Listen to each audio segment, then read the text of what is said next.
নমস্কার বন্ধুরা, আপনারা দেখছেন বাংলা নিউজ 099। শনিবার 14 আগস্ট পর্যন্ত কলকাতা সহ দক্ষিণবঙ্গে সব জেলাতেই বৃষ্টির সম্ভাবনা জানালো আবহাওয়া দপ্তর। উত্তরবঙ্গে চলবে ভারী বৃষ্টি। আজ গোটা রাজ্যে অধিকাংশ জেলায় বৃষ্টির সম্ভাবনা রয়েছে বলে জানালো আবহাওয়া দপ্তর। বৃষ্টির সঙ্গে কোনো কোনো জেলাতেও ঘন্টায় 30 থেকে 40 কিলোমিটার গতিবেগে ঝোড়ো হাওয়া বইতে পারে। শনিবার হালকা থেকে মাঝারি বৃষ্টির সম্ভাবনা রয়েছে দক্ষিণবঙ্গের সব জেলাতেই। কলকাতা, হাওড়া, হুগলি, উত্তর 24 পরগনা, দক্ষিণ 24 পরগনা, পূর্ব মেদিনীপুর, পশ্চিম মেদিনীপুর, ঝাড়গ্রাম, পুরুলিয়া, বাঁকুড়া, পূর্ব বর্ধমান, পশ্চিম বর্ধমান, বীরভূম, মুর্শিদাবাদ এবং নদিয়ায় প্রায় সব জেলাতেই কম বেশি ভিজতে পারে আগামী সপ্তাহ অবধি। এদিন সকাল থেকে একাধিক জেলায় মেঘলা আকাশ, বৃষ্টি হচ্ছে কোথাও কোথাও।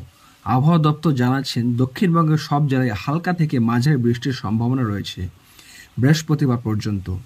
এই সময়ে গাঙ্গেয় পশ্চিমবঙ্গের জেলাগুলিতে তাপমাত্রা কোনো হেরফের হবে না। উত্তরবঙ্গের জেলাগুলিতেও তাপমাত্রা বিশেষ হেরফের হবে না। দক্ষিণবঙ্গে হালকা থেকে মাঝারি বৃষ্টির পাশাপাশি 40 থেকে 50 কিলোমিটার গতিবেগে দমকা ঝোড়ো হাওয়া বইতে পারে।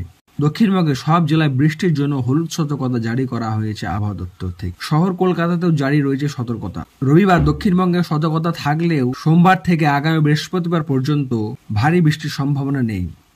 ঝড় বৃষ্টি চললেও সতর্কতা জারি নেই কোথাও।